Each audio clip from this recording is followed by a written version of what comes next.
Jean-Paul Aghetti, le président d'Elsexium, Pascal Haro, le président de Solvam et conseiller du commerce extérieur de la France, Fabrice Le Sachet, le vice-président du MEDEF, Christophe Léninger, délégué général de l'Union française de l'électricité et Nathalie Homobono, présidente de la section sécurité et risque du Conseil général de l'économie. Je vous laisse évidemment vous installer. Hop, et je vous cède ma place parce que vous êtes nombreux sur cette table ronde, je vous en prie. Je vous laisse récupérer chacun vos micros, je vous en prie. Bonjour à tous. Bonjour, je vous en prie. Je crois qu'il manque une intervenante, Gaëtan. Nathalie. Je ne l'ai pas vue.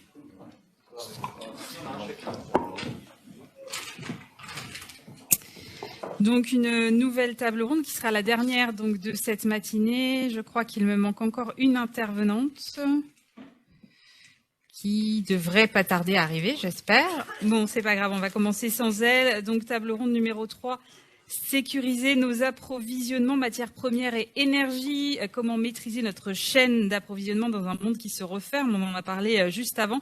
Le marché de l'énergie est-il compatible avec les contraintes des industriels? Est-il encore permis d'espérer des contrats long terme compétitifs permettant d'assurer une visibilité sur 15 à 20 ans aux industriels? Et comment réformer le marché de l'électricité quand il ne peut pas répondre aux besoins de stabilité des industriels? On en parle donc avec nos intervenants et Fabrice Le Sachet, vu que vous êtes l'hôte de ces lieux, je vais commencer par vous. C'est vrai que bonjour, on parle beaucoup de ce marché tendu sur l'électricité, sur les matières premières en ce moment. C'est vrai que la transition écologique joue un rôle et bouleverse aussi les équilibres au-delà de la crise. Les tensions qu'on a aujourd'hui, selon vous, elles sont structurelles, conjoncturelles, les deux? On a un peu des deux en fait. On a des éléments conjoncturels qui sont liés à la pandémie.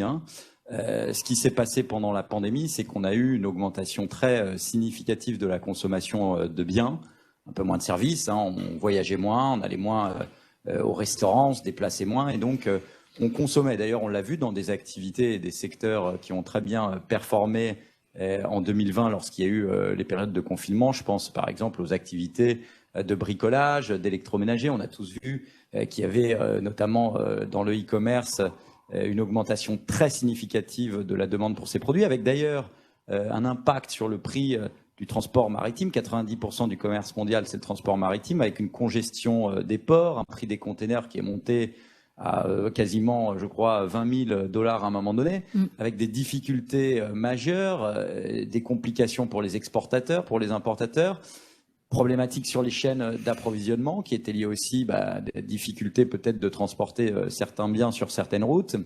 Et après la pandémie, donc on a eu ça comme premier facteur conjoncturel. Et après la pandémie, on a eu la conjonction de tous les plans de relance qui, on l'oublie un peu rapidement, sont quand même des montants extrêmement massifs qui sont injectés dans l'économie. C'est 3 ou 4 plans aux États-Unis, alors pas tous de relance, certains sur les infrastructures, mais finalement ça concourt à la relance aussi en finançant des travaux publics, en finançant des grands ouvrages d'art. En Europe, c'est 700 milliards, aux États-Unis, c'est 3 fois quasiment 1000 milliards pour simplifier. Et donc tous ces plans de relance en même temps, ils boostent des commandes, ils boostent les carnets de commandes des entreprises, et ils sont des passeurs d'ordre. Et donc en fait, on a beaucoup d'entreprises qui en même temps reçoivent des contrats et doivent s'approvisionner en matières premières. Et donc moi, j'ai amené avec moi quelques chiffres parce qu'on en parle et c'est un peu comme le monstre du Loch Ness. Donc on a fait une étude, nous, en 2021 avec le MEDEF, auprès de nos adhérents, des entreprises du réseau MEDEF. 73% des entreprises ont des difficultés d'approvisionnement ou des problèmes d'accès au magnésium, à l'aluminium, à l'acier, au bois. 38% ont des difficultés à se fournir en composants, donc c'est plastiques, semi-conducteurs, résines, composants électroniques et pièces détachées. Et 70% des entreprises, ça c'est peut-être le plus inquiétant parce que généralement ils connaissent bien leur marché, ils ont une vision au moyen long terme, n'anticipent pas de retour à la normale avant fin 2023. Donc ça c'est pour la partie, si j'ose dire, conjoncturelle, mais qui est quand même assez lourde. Parce que quand on voit les sommes qui sont engagées par les plans de relance, on comprend bien que c'est sur plusieurs années que tout ça va se déployer. Et ensuite, il y a des enjeux structurels, et c'est plutôt la deuxième partie de la réponse à votre question. Donc là, on a des complexités sur le marché de l'énergie, de l'électricité. où là, on peut pas claquer des doigts et régler en une année le problème. Donc, c'est des problèmes structurels, de mix énergétique, d'investissement qu'il faut faire. On aura, je suis sûr, l'occasion d'en reparler. C'est la question de la composante carbone. On parle beaucoup d'inflation. Donc, l'inflation est liée à tout ce que je viens de décrire sur la demande.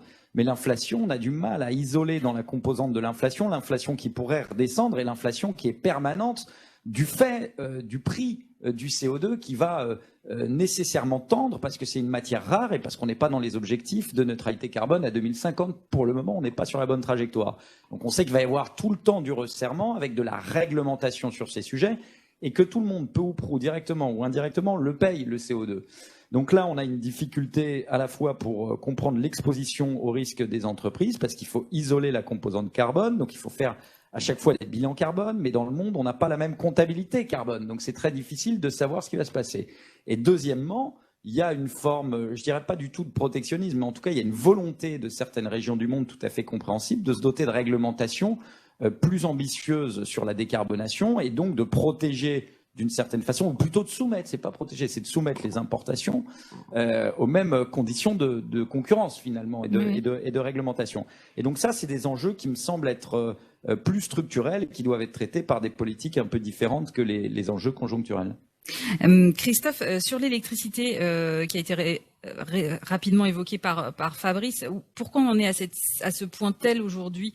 Qu'est-ce qui s'est passé concrètement? Oui, bonjour à tous. Merci de m'avoir invité déjà à intervenir sur ces sujets.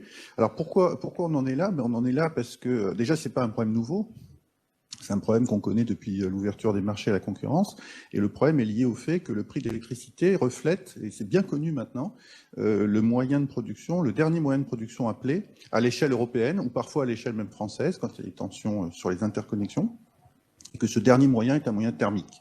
Et donc le reflet dans les prix de l'électricité de ces matières premières, de ce moyen thermique, donc de ce coût variable qui est lié au gaz ou au charbon et le CO2 qui a été évoqué, fait qu'aujourd'hui on a des prix de marché de l'électricité qui sont très élevés du fait de prix du gaz et du charbon qui sont très élevés. Alors j'ai envie de dire que la situation actuelle, elle a au moins un mérite, c'est qu'elle a permis de formaliser correctement la problématique. Donc cette problématique n'est pas nouvelle, mais jusqu'à présent, elle concernait uniquement un certain périmètre d'experts et de consommateurs qui étaient exposés à ces enjeux de prix. Et donc, ça avait une portée politique modeste. Aujourd'hui, on a réussi à mettre ce sujet et à le porter au niveau de la Commission européenne avec un soutien politique très fort. Tout le monde s'accorde sur la problématique qui est liée à ces prix d'énergie. Alors, j'ai envie de dire sur ce sujet-là deux choses. La première chose, c'est que ce marché de l'électricité, il n'est pas si simple à réformer, parce qu'il représente une réalité d'optimisation court terme de l'appel des moyens de production, et ça n'a pas vocation à changer, et ça ne doit pas changer, parce qu'il faut réaliser des optimisations de court terme. Mais j'allais dire, malheureusement, ça ne va pas s'arranger avec le temps, parce que même si le mix de production électrique français et le mix de production électrique européen devait se décarboner massivement, avec des énergies renouvelables très majoritaires, des moyens de production décarbonés comme le nucléaire qui resteraient dans leur configuration actuelle, voire se développeraient, un parc de production hydraulique qui resterait comme il est ou qui se développerait, donc énormément de moyens de production avec des coûts variables qui ne dépendent pas des matières premières, eh bien il resterait dans le mix européen une part modeste mais suffisante pour que ce soit cette partie-là des moyens de production qui fasse le prix dans les 10 ans à venir, dans les 15 ans à venir, dans les 20 ans à venir, parce qu'on aura toujours besoin, dans les périodes de tension, d'appeler ces moyens de production flexibles, et ces moyens de production flexibles, ils fonctionneront au gaz décarboné, à l'hydrogène ou quoi que ce soit, et ils seront soumis à cette problématique des matières premières. Donc ce n'est pas le marché de l'énergie, ce n'est pas le marché de l'électricité qui va, grâce à sa décarbonation, qui va apporter une solution à l'enjeu sur les prix. Donc ça a été très bien dit, il y a un problème entre les prix de l'électricité et les coûts des mix. Et le sujet, la problématique d'aujourd'hui, c'est comment on fait, mais c'est la même qu'il y a 10 ans, c'est la même qu'il y a 20 ans, c'est comment on fait pour faire payer aux consommateurs, non pas ce prix d'optimisation court terme, mais bien plutôt les coûts du mix de production électrique. Les coûts du mix français, c'est le nucléaire historique, c'est l'hydraulique, et puis c'est un petit peu de centrales gaz. Et on a envie de se dire, mais pourquoi les consommateurs français ne peuvent-ils donc pas payer ce qu'ils ont contribué à financer, d'ailleurs au passage, dans leur facture? Et c'est ça le sujet. Et toutes les solutions qui ont été proposées sur les 15 dernières années ont eu vocation à faire ça. Il y a très longtemps, mais certains d'entre vous ont été confrontés à ça, il y a eu le Tartam. Ensuite, ça a été supprimé au profit de l'AREN, qui aujourd'hui connaît des difficultés et qu'on doit réformer. Et la solution, c'est de réformer ce dispositif pour le coller au coût. Avec une nouvelle problématique, c'est qu'aujourd'hui, la Commission européenne n'accepte plus, ou que difficilement, que des dispositifs de régulation comme celui-là s'appliquent à des consommateurs professionnels ou industriels. Alors, ça, vous l'avez tous en tête. Justement, pour revenir aux industriels et au secteur de l'aluminium en particulier, pour qui finalement l'électricité est une matière première comme une autre, Jean-Paul, finalement, l'ALU est branché depuis longtemps sur des contrats long terme. Est-ce que c'est la seule, il n'y a pas d'alternative aujourd'hui, c'est la seule solution, ces contrats long terme dont on voit qu'ils sont quand même difficiles à mettre en place? Je vous en prie. Excusez-moi, je me prépare. Effectivement, c'est un sujet, et on parle de réindustrialisation ou industrialisation. Et j'ai retrouvé ce week-end un bulletin Péchinet de 1970. Je vais encore plus loin que Frédéric ne l'a été.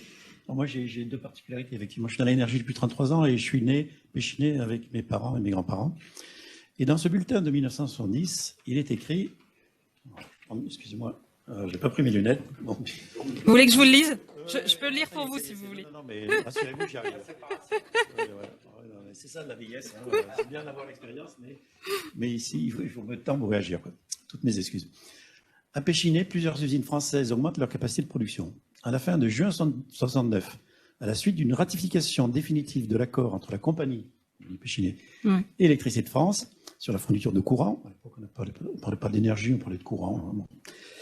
Un important programme d'extension a été décidé dans la plupart des usines françaises d'électrolyse. Ainsi, comme nous l'avions annoncé à cette époque, la production métropolitaine de Péchinet passera de ce fait à 321 000 tonnes fin 70, soit une augmentation de 11%. J'ai travaillé effectivement chez Péchinet, puis à Alcan, puis à Rio Tinto, et terminé avant de rejoindre Celsium, Aluminium Dunkerque. Le contrat à long terme, c'est l'ADN d'usine d'électrolyse. Péchinet a construit Noguer à partir d'un contrat à long terme sur du gaz de lac. Péchinet a modernisé l'usine de Saint-Jean-de-Maurienne en 1986, la série G, avec un contrat nucléaire Péchinet, signé avec EDF. Aluminium Dunkerque s'est créé avec un contrat spécifique avec EDF. J'ai négocié, moi, personnellement, des contrats en Islande, un qui n'a pas vu le jour en Algérie, mais toujours sur cette base de contrat long terme. Le contrat long terme qui donne une visibilité pour des investissements, des capex très élevés, et sachant que l'électricité est une matière première, c'est la condition sine qua non. Alors, comme l'a dit Christophe, effectivement, le marché de gros ne répond pas à la problématique, et c'est pas nouveau. Et de ce point de vue-là, Excelsium a été une certaine solution pour contourner cette problématique de marché de gros.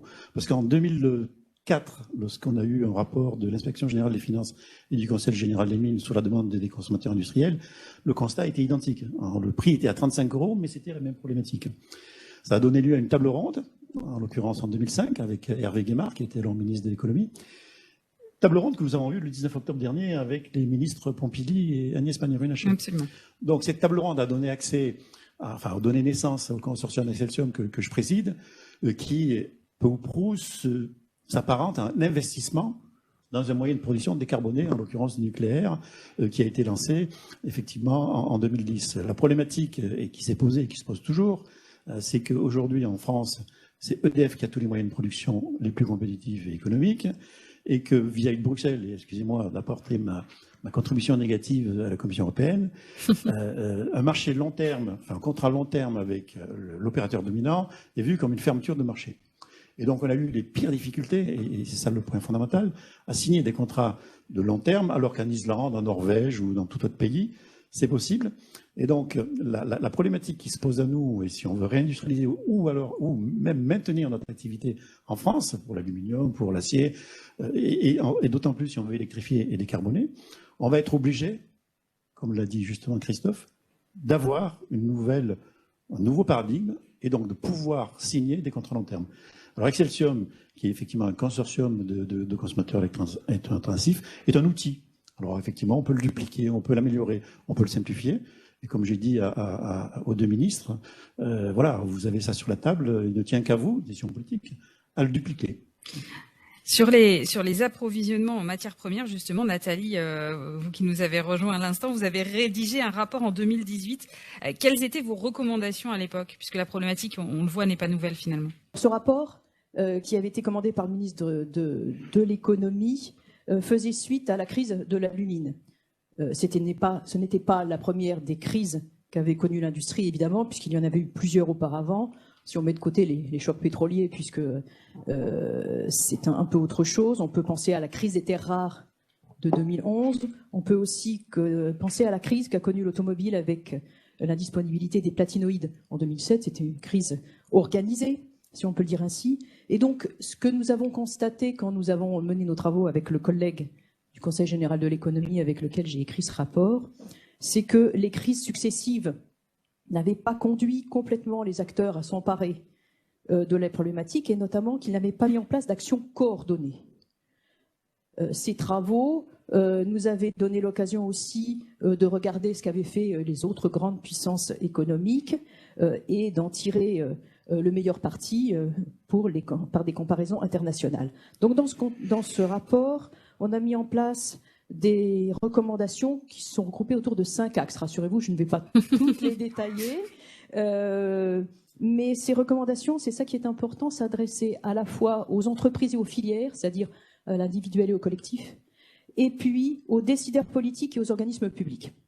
Alors quand même, peut-être, si vous me permettez de pointer un ou deux des aspects importants de ce rapport, tout d'abord, un axe qui concerne les chaînes d'approvisionnement et les chaînes de valeur. Eh bien, les deux aspects à nos yeux, et la recommandation était de mobiliser aussi bien les entreprises que les filières autour de ces enjeux de connaissance d'abord et de sécurisation ensuite, des maillons les plus critiques de ces chaînes de valeur à partir d'une analyse de celles-ci. Cette recommandation concernait aussi le niveau collectif parce qu'il était important à nos yeux que certaines actions de sécurisation soient menées dans une perspective plus globale et pas strictement individuelle. Et la recommandation, pour le coup, au niveau individuel, était de dire qu'on peut avoir une vraie diversification et une fausse sécurité.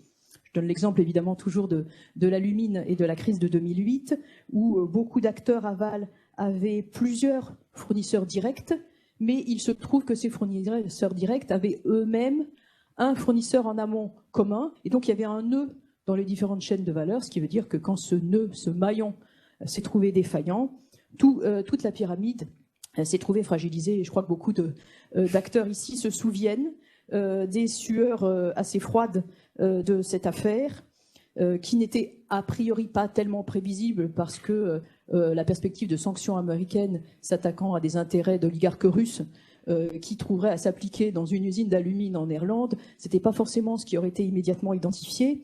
En revanche, ce que mettait en lumière cette crise, c'est que la diversification des fournisseurs de rang 1 n'est pas une sécurité suffisante, c'est une fausse sécurité. Si, encore une fois, des fournisseurs directs dépendent eux-mêmes d'un même maillon en amont, il n'y a pas de vraie diversification et pas de vraie sécurisation. Deuxième axe ou deuxième illustration, cette fois-ci sur les ressources minérales nécessaires aux transitions énergétiques et numériques. On sait bien que les besoins en matières premières dans ces deux domaines vont être considérables. Et donc, aussi bien parce qu'il y a des objectifs de politique publique attachés à cette transition énergétique et à cette transition numérique, et parce qu'il y a aussi des stratégies industrielles qui s'y trouvent attachées. Et donc l'idée était de dire, identifions ces besoins et essayons de bâtir des plans d'action pour essayer de sécuriser les approvisionnements les plus critiques de manière collective. Troisième axe, un accès facilité, plus sécurisé aux matières premières, aussi bien primaires que secondaires. Alors évidemment, il y a l'accès évident qui est d'utiliser mieux et moins de ressources, c'est-à-dire de découpler croissance économique et consommation de ressources minérales. Ça, on voit bien avec des technologies moins consommatrices de matières premières, le recours aux matières premières secondaires. On voit bien aussi des sujets qui intéressent peut-être moins directement notre auditoire aujourd'hui, la réforme du code minier, la mise en place de standards environnementaux et sociaux de qualité dans l'exploitation minière avec le concept de mine responsable. qui refait surface. Mais je voudrais m'arrêter un instant sur une autre recommandation qui me paraissait importante concernant l'accès sécurisé aux matières premières ou aux composants qui sont jugés stratégiques. Il s'agissait, dans notre recommandation, d'encourager la prise de participation dans des exploitations minières à l'étranger ou dans des co-entreprises ou dans des contrats à l'amont par des acteurs de l'aval. C'est un sujet qui a fait un peu son chemin, si je puis le dire de façon un peu familière. Si on reprend l'exemple d'une grande entreprise qui disait en 2018 « La mine, ce n'est pas mon métier et j'ai sécurisé mes fournisseurs immédiats, les plus importants, et je pense que c'est mon cœur de métier et mon cœur de préoccupation. » Plus tard, cette même grande entreprise, constatant que ses concurrents européens sécuriser une partie de leurs approvisionnements par des contrats d'accès minier à des ressources comme le cobalt ou le lithium. Cette même entreprise et d'autres entreprises dans le secteur de la mobilité électrique ont par la suite décidé de sécuriser davantage une partie de leur amont, cette fois-ci pas au niveau minier, mais au niveau des composants décisifs pour la mobilité électrique que sont les cellules des batteries. Donc, cette recommandation a fait un peu son chemin. Moi, je voudrais qu'on s'arrête sur la diversification des approvisionnements. Pascal Haroul, est-ce que c'est une bonne idée, par exemple, d'aller regarder du côté de l'Afrique pour diversifier nos approvisionnements, ou est-ce que ça ne règle pas le problème? Il faut relocaliser, réindustrialiser en France, vu que c'est la problématique du jour. Alors, on parlait de la sécurisation des approvisionnements. Quand on parle de sécurisation, on parle pas de contrat avec les fournisseurs, on parle de vraie sécurisation. Je prends le cas, par exemple, je prends deux exemples. Le cas de Michelin, qui fabriquait des pneus et qui investit dans les plantations d'EVA. Ça, c'est la sécurisation. Quand Péchinet investit dans le magnésium et qui avait sa propre production de magnésium, ça, c'est la sécurisation.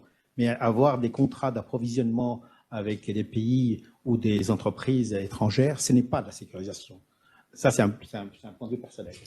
Le deuxième point, c'est on a arrêté la production de magnésium, on reviendra pas dessus pour diverses raisons, peu importe, et on a décidé de s'approvisionner en Chine, et on connaît les problèmes actuels. Il y a deux problèmes importants quand on délocalise une production ou qu'on décide de s'approvisionner de manière critique à l'étranger. En Chine, il y a d'abord la souveraineté du pays. Le pays décide du jour au lendemain que la production de magnésium, à cause des problèmes d'électricité et d'énergie qu'ils ont, on va le réduire et l'orienter vers des clients plus stratégiques qui sont d'abord chinois. Donc, le monde occidental en souffre. Le deuxième problème, c'est la logistique. Aujourd'hui, il y a de vrais problèmes de logistique. Alors, si vous achetez en Chine, non seulement vous aurez des problèmes de souveraineté chinoise, vous aurez aussi des problèmes de logistique. Aujourd'hui, la logistique est absolument désastreuse. On a des prix qui ont été élevés par 10 ou par 20, qui viennent de l'Asie en particulier. Donc, si demain on dit vous allez sécuriser en Afrique, moi je dis c'est le même problème. Vous aurez des problèmes de souveraineté et des problèmes de logistique demain. C'est un faux problème. À mon avis, si vous voulez sécuriser, faites comme Péchinet avant, comme Michelin aujourd'hui, investissez directement et contrôlez directement vos matières premières critiques. Voilà ma réponse. Fabrice, est-ce que les annonces du gouvernement vont en ce sens? Tout d'abord, oui, excusez-moi, je réponds à la question. Oui. Moi, il y a 20 ans, je me battais pour maintenir la production de magnésium en France. Je n'ai pas réussi parce que la communauté européenne n'a pas voulu, pour des raisons parfois qui sont absolument ahurissantes. Je me rappelle des discussions que j'avais avec le commissaire qui me disait, vous savez, aujourd'hui, on était en l'an 2000, on est en train d'accueillir la Chine à l'OMC, ce sont des partenaires tout à fait fiables demain. Voilà ce qui m'a été répondu et on a fermé l'usine. La question c'est, est-ce qu'on peut refaire la production de magnésium et sécuriser nos approvisionnements critiques en France? La réponse est oui. Je pense qu'en France, on a des atouts pour faire du magnésium. On a de l'électricité qui peut être pas chère si on a des... Alors ça, j'ai l'impression que c'est pas le cas. On en a déjà parlé, mais je pense qu'on peut y arriver. On a de la dolomite qui est la matière première critique en France, de très bonne qualité, et on a une technologie qui peut être améliorée, et aussi en ajoutant la partie recyclable. Moi, la réponse est oui, on peut refaire du magnésium en France parce qu'on a des atouts. Fabrice, donc sur c'est un sujet passionnant, moi ça me passionne en fait. Mais nous n'avons que jusqu'à 11h, donc il reste 4 minutes. C'est hyper important.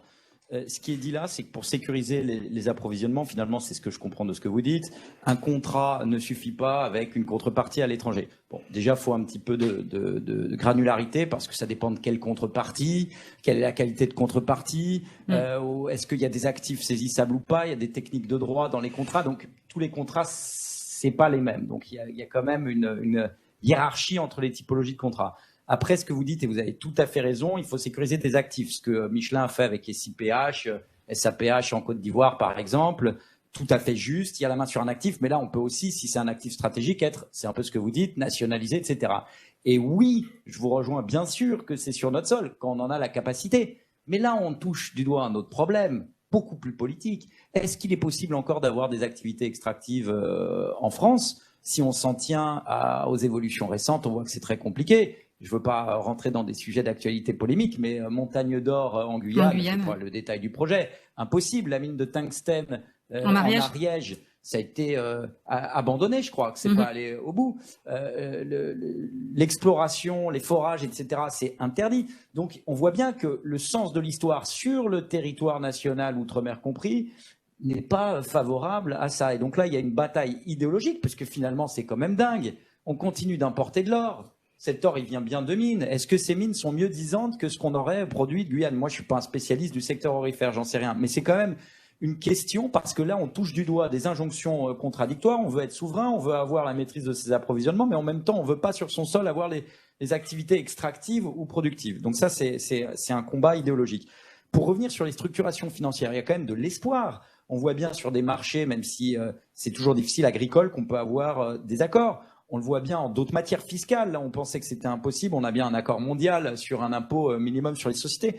Pourquoi je dis ça? Parce que souvent, sur les matières premières, c'est des flux transnationaux. Et donc là, on a la capacité, on voit bien en matière énergétique. Les États-Unis utilisent le stock stratégique de pétrole, qui est un stock stratégique en cas de problème, aussi pour avoir une action sur les cours lorsqu'il y a des tensions. On pourrait imaginer sur les quotas CO2, pour revenir à quelque chose qui nous intéresse plus à l'électricité, pourquoi il n'y a pas de banque des quotas CO2 qui régule les marchés? On est passé de 5 € à 85 € la tonne en l'espace de 2 ans et demi. Pas spécialiste des quotas CO2, mais je crois que c'est quand même très, très puissant. Et certains prévoient qu'on monte à 150 € la tonne. Et vous avez des quotas directs dans cette industrie. Vous avez aussi des quotas indirects dans l'électricité. Alors, fort heureusement, on a un mix énergétique qui a peu d'intensité CO2, mais quand même. Et j'aimerais quand même en terminer sur l'AREN pour donner la position officielle du MEDEF, puisqu'on est consulté sur ces travaux et qu'on travaille dessus. Donc, je rejoins tout à fait ce qui a été dit. Pour nous aussi, la vision, c'est avoir des contrats de long terme avec EDF, de permettre éventuellement aux industriels de faire des pools pour financer des actifs, avoir accès à l'énergie, avoir des allocations privilégiées, même quand c'est des distributeurs alternatifs. Ça nous semble fondamental pour ce qui concerne l'énergie nucléaire. Pour les énergies décarbonées, les énergies renouvelables, d'avoir des PPA, des contrats de fourniture en mettant, le cas échéant, la garantie de l'État ou en imposant des nouvelles obligations dans le cadre des concessions hydroélectriques. Et très rapidement, j'ai parlé des quotas CO2, mais on pourrait imaginer d'intégrer la compensation des coûts indirects vu la flambée de ces cours. Et puis, enfin, une contradiction sur les énergies bas carbone, notamment l'hydrogène vert ou la chaleur, etc. On se retrouve de temps en temps avec une situation contre-intuitive où on a des prix plus élevés, alors que ce qu'on veut faire, c'est la décarbonation. Donc là, on devrait avoir un encouragement plutôt à aller vers ces énergies-là. Voilà. Je vais laisser Jean-Paul réagir et puis après, on passera aux questions. Comme l'a dit Pascal, on a la chance en France d'avoir un mix énergétique intéressant avec le nucléaire, et ça a été également dit par Christophe, et puis le renouvelable. Donc par rapport à d'autres pays, notamment l'Allemagne, on est quand même très bien placé. Je vais vous donner quand même 2 expériences que j'ai vécues. La première, c'était le renouvellement du contrat nucléaire Péchinet pour Saint-Jean-de-Maurienne en 2011. On l'a raté, Rio Tinto a vendu Saint-Jean. La deuxième, c'était le renouvellement du contrat historique d'Aluminium Dunkerque en 2016. On l'a raté, ou je l'ai raté, parce que j'étais responsable à ce moment-là. On a vendu Aluminium Dunkerque. Bon, j'espère que dans la deuxième phase d'Excelsium ou de nouveaux Excelsium, j'arriverai à avoir un résultat positif sur la 3e phase. Gaëtan, on peut passer aux questions de l'audience. Oui, alors j'ai une première question visant à cadrer un petit peu les échanges sur l'électricité. Est-ce que Jean-Paul Agati peut nous rappeler quel est le dispositif de soutien qui permet aujourd'hui à l'industrie de l'aluminium de survivre sur l'approvisionnement en électricité? Alors, je vais faire un peu un rappel de la commission des affaires économiques qui examinait la loi de croissance et d'activité en 2015 et dont le ministre à l'époque en charge de ce projet de loi était Emmanuel Macron. et le président de la commission économique spéciale était François Brottes. Et au cours de la seconde lecture de cette loi, en fait, Emmanuel Macron a mis en place ce jour-là et a parlé de 3 piliers. Bon, il est devenu président de la République, mais il a dit le premier pilier, c'est une boîte à outils. Le premier pilier, c'est l'interruptibilité, l'effacement. Donc, Emmanuel Macron, effectivement, et l'administration a délivré ce second pilier. Le second pilier, c'est la compensation des émissions CO2, des émissions indirectes, qui en France n'était pas encore opérationnelle. Les Allemands l'avaient mis en place dès janvier 2013, puisque ça fait partie de l'EU ETS Phase 3. Et le troisième pilier, dixit le président de la République, à l'époque ministre de l'économie, ce sont des contrats à long terme qui vont associer les producteurs avec les consommateurs. Bon, et j'avais vu Emmanuel Macron en 2015, donc je l'avais interrogé à Saint-Gobain-Pont-à-Mousson. Je l'avais félicité pour la mise en place de ces 2 piliers. Mais je lui ai dit, mais bon, vous venez de créer un mouvement en marche. Bon, je sais bien que les piliers sont immuables. Quand est-ce que vous allez faire marcher le 3e pilier? Bon. Et effectivement, en 2022, nous en sommes toujours à cette problématique de 3e pilier, de contrat long terme. Mais j'ai bon espoir parce que, comme l'a dit Christophe, la crise économique, et financière du marché de l'énergie, et de l'électricité en particulier, a cristallisé la problématique. C'est devenu quand même un problème essentiel, ne serait-ce même à cause des clients domestiques. Et moi, j'ai bon espoir que le prochain gouvernement, ou même le gouvernement actuel, puisse définir et nous aider à concrétiser ce fameux contrat long terme qui nous amènera un futur relativement serein pour ces industries. Gaëtan ? Toujours à Jean-Paul Aghetti, est-ce que l'industrie de l'aluminium se rapproche d'autres industries hyper-électro-intensives pour résoudre son problème? Et d'autre part, est-ce que ces industries sont sensibles à la question de l'augmentation des besoins en électricité pour la production d'hydrogène? Et est-ce que là-dessus, c'est un point fort dans l'argumentation auprès des pouvoirs publics? Alors, dans le bilan pour les HEI, des hyper-électro-intensifs, effectivement, il y a un commun intérêt avec d'autres pour essayer de trouver des solutions spécifiques. La problématique, et peut-être Christophe complétera, de la France et du paquet 55%, Fit for 55, c'est de développer massivement l'usage de l'électricité. Aujourd'hui, effectivement, on utilise du pétrole, on utilise du gaz, on utilise du charbon. Et puis, pour décarboner, la solution, un miracle, c'est d'utiliser l'électricité massivement. Donc, le bilan de RTE fait part d'une augmentation très significative de la consommation d'électricité en France et en Europe. Et il faudra, pour ce faire, construire des moyens significatifs, renouvelables d'une part, nucléaires d'autre part, mais il faudra qu'ils soient compétitifs. Alors la question de compétitivité et de futur de l'industrie de l'aluminium et d'autres électro-intensifs, et même de l'hydrogène, est-ce que l'Europe et la France pourront offrir des vecteurs énergétiques compétitifs, ou bien faudra-t-il aller au Moyen-Orient, en Afrique, ou je ne sais où effectivement on s'aperçoit que les prix de l'énergie, notamment nucléaire, avec les investissements de KEPCO au Middle East, sont peut-être beaucoup plus compétitifs que nous. Et c'est une vraie question. Est-ce qu'on aura suffisamment d'électricité et compétitive? Si tel n'est pas le cas, effectivement, les industries hyper électro-intensives auront des difficultés. Je rejoins le propos de Frédéric, une remarque. Veut-on encore de l'industrie primaire dans l'Union européenne? Ou faut-il délocaliser? Fondamentalement, c'est une décision politique. Politique au niveau français, politique au niveau européen, ne serait-ce d'empêcher, excusez-moi le gros mot, la dictature du marché de gros, que je dénonce depuis 2003, c'est pas nouveau, et promouvoir des contrats long terme pour lesquels Bruxelles nous a mis les bâtons dans les roues, ne serait-ce à travers l'exemple d'Excelsior que je connais bien. Christophe, je vous laisse compléter. Oui, très très vite, juste pour dire que dans l'étude de RTE 2050 bien connue, il y a une variante intéressante qui est la variante Fit for 55, où justement, il est recommandé qu'on ne se passe pas de nos atouts. Et l'un de nos atouts étant quand même notre parc nucléaire qu'on a envie, qui est compétitif quand même, quelques difficultés, mais il est compétitif. Il y a vocation à le prolonger pour justement faire face à cet accroissement des besoins d'électricité. Ne nous privons pas d'un outil qui existe pour le remplacer par des choses plus chères, essayons au contraire de le pousser plus loin pour faire face à justement ces nouveaux enjeux d'électrification. Et si on y arrive bien, faire des contrats long terme adossés sur ces moyens de production compétitifs qui permettent quand même à l'exploitant de s'y retrouver. Parce que l'exploitant, il doit faire face aussi à une vague de renouvellement de son parc. Et donc, ce qui était vrai il y a 10 ans, c'est toujours vrai, mais bon, il y a 10 ans qui se sont passés, il va falloir penser à renouveler l'outil. Et donc, ça veut dire trouver un équilibre contre un long terme, mais avec un équilibre où chacun y gagne. Ce qui n'est pas plus trop le cas aujourd'hui. Gaëtan, une dernière question. Oui, alors une remarque, là, cette fois-ci, qui nous vient du Bureau de recherche géologique et minière, le BRGM, et qui nous dit qu'il y a au Québec et en Australie, pays qui cherchent à sécuriser leur approvisionnement en alumine et en magnésium, des projets pilotes, enfin des projets industriels pilotes pour essayer de reproduire ces matériaux. Donc moi, je transforme ça en question. En France, est-ce que c'est envisageable? En Europe, est-ce que c'est envisageable de se lancer dans des initiatives de ce type? Oui, je vous en prie, Pascal. Effectivement, au Canada, il y a un projet à partir des déchets d'amiante, de séparer le magnésium à partir des déchets d'amiante. Bon, c'est une technologie nouvelle qui n'est pas encore stabilisée, mais l'entreprise a été créée.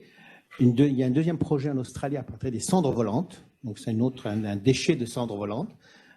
Technologie aussi nouvelle, qui n'est pas encore stabilisée. Il y a des projets dessus. Le sujet, c'est est-ce qu'en France, on a d'ailleurs de la dolomie de très bonne qualité, est-ce qu'on peut trouver d'autres alternatives?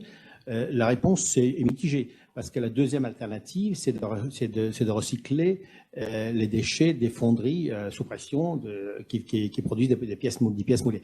En France, on n'en a pas. On n'a pas beaucoup, enfin, en tout cas le niveau des sources de déchets n'est pas suffisant pour justifier une filière industrielle. En Allemagne, on en a même beaucoup. Des entreprises se sont même installées en Tchéquie pour capter les déchets de magnésium allemands. Mais aujourd'hui, il y a à peu près 60 000 tonnes de magnésium à partir de recyclage des déchets de magnésium en Europe, principalement en Allemagne. Je pense qu'en France, on n'en a pas suffisamment, mais on peut s'associer avec les Allemands pour former un pool de recyclage. Mais le recyclage de magnésium est important, mais il ne peut pas s'appliquer à toutes les utilisations. Il faut toujours des primaires pour des applications nobles. Donc, il nous faut, nous, en France, arriver à combiner, parce qu'on a des atouts, je continue à le dire, combiner une activité primaire avec une activité de recyclage en France, et c'est tout à fait viable. Je pense que c'est un sujet qui peut être approfondi, mais pour moi, il est tout à fait viable. Je pense qu'aujourd'hui, la politique est très claire. Il faut absolument développer et produire des matériaux critiques. Le problème ne se pose plus. Maintenant, il faut se poser les questions, comment surmonter les difficultés. Je crois que c'est comme ça qu'il faut le poser. Merci beaucoup. Gaëtan, nous